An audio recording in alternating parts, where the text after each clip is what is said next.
Attention gym enthusiasts.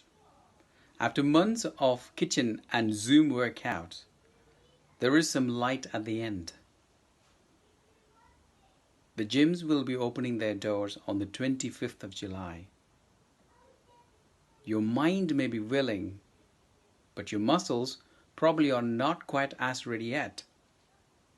This could lead to injuries.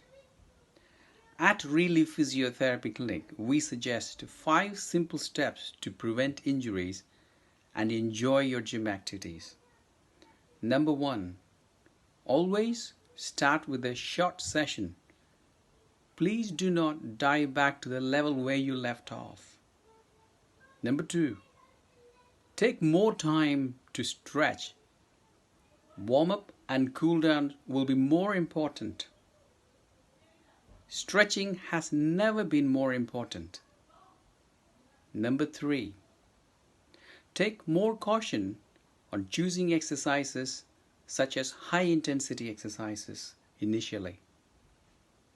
Number 4. Choose the resistance machines than free weights. Number 5. Finally,